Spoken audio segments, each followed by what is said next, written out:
Hello everybody and welcome back to the Banjo-Kazooie playthrough. This is part 15 and it looks like we put on the wadding boots. And it looks like we're hopping over to the tree, which is marked as Gobi's Valley. As you should know, this is a desert course, because it's kinda obvious already. Oh, it's Gruntilda. Grunty's best friend at witch school was awful Saggy Maggie. When relaxing, she usually reads Warty Girl's Weekly magazine. The hell? While sipping a glass of her favorite cold worm juice. That sounds delightful. Who would drink that? Ugh. Vampires? Ugh. Cold worm juice. I know people sometimes eat worms to survive and stuff like that. They're out in the wilderness, but drinking cold worm juice? That's like, what, fresh squeezing some worms? And then putting it in a cup or something? It's not kosher. Or healthy. Wham! Boom! And that's how you get rid of the big mummy hands. And it looks like we have a... I think it's called a Sphinx, I think it is. I don't know how to pronounce it. And I don't know if it really is that. A Sphinx or something. I don't know. Some people pronounce it all differently. I'm not Egyptian, so I have an excuse.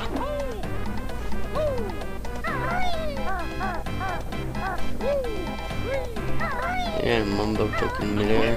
Kinda got a little jumpy over there because I didn't want to fall off. Bido's is all blocked up. Okay, well let's try to block it up more. Hey, that tickles. What are we on top of? A gigantic cactus? That just so happens not to be pointy.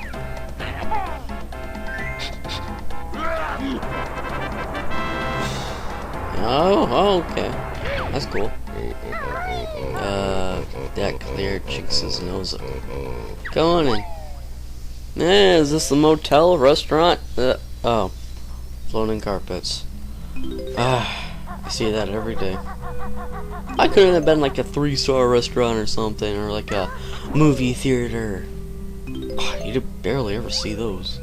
Floating carpet, it's so ancient times.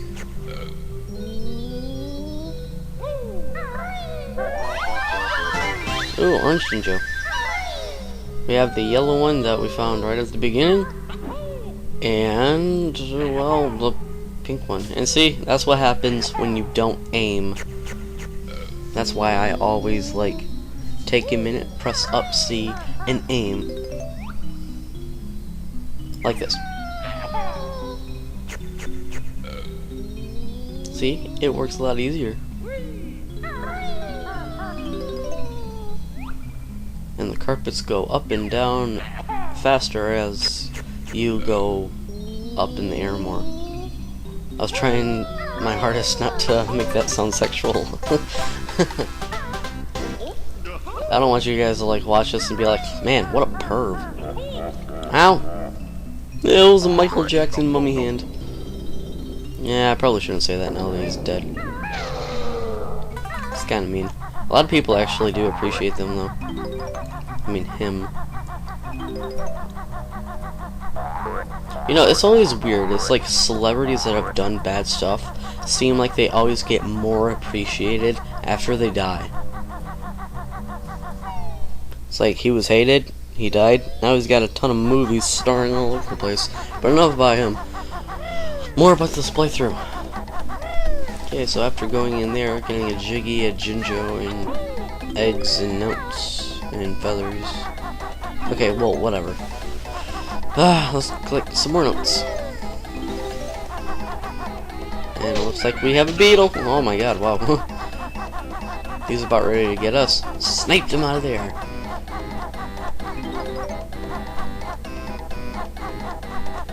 And like you saw at the beginning, if you go in the quicksand that looks like it, like that over there, it has like waves in it or whatever. I don't know what the heck is making waves, but don't go in there because there are eels in there. And honeycomb, the hardest honeycomb ever.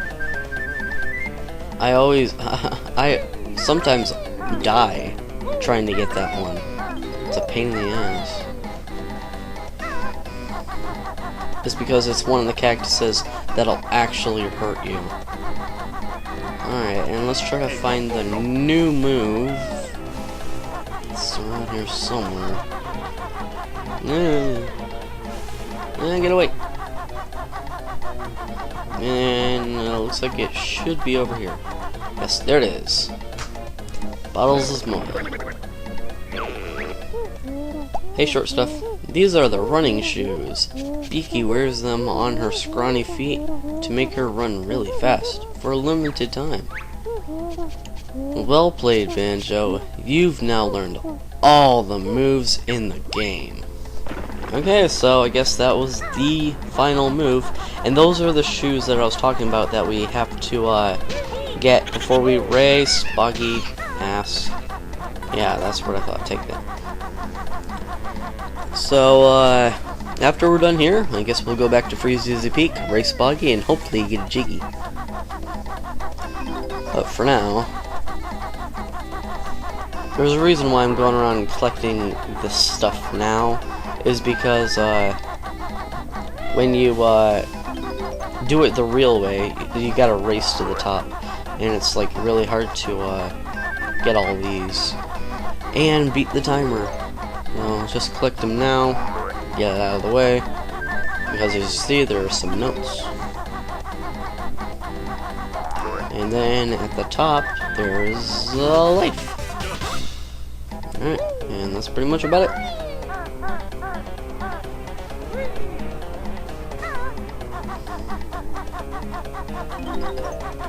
Get some notes.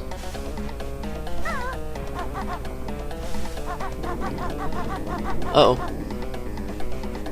Yeah. Aha, take that. Alright, and here I made a little error. I didn't know you could stand on it and press it down. I thought it was one of those you had to ground pound.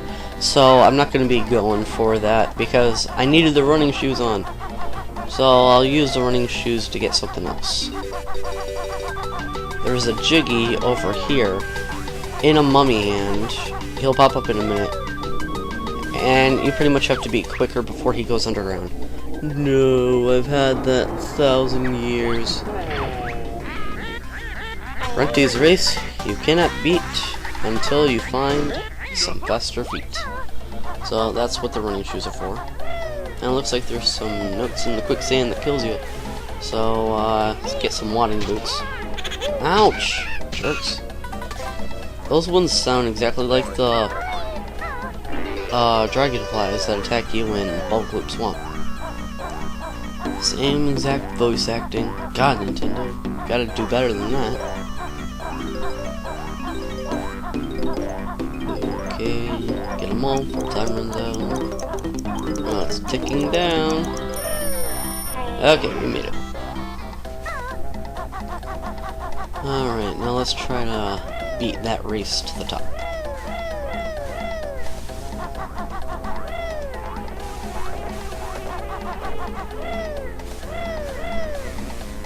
Running shoes.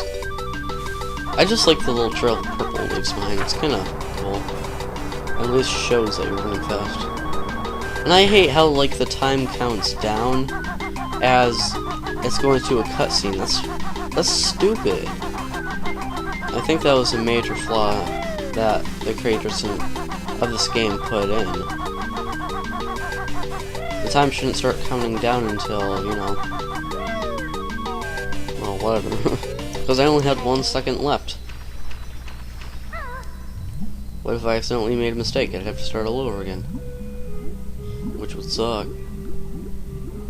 Okay, get down down there slowly, and get the Jiggy. And the water drains out nice and slow. Right into that big gorge where, well, you'll see. But anyway, that's the end of this part of the playthrough. Join me for part 16. We'll be exploring this new world more. See you later.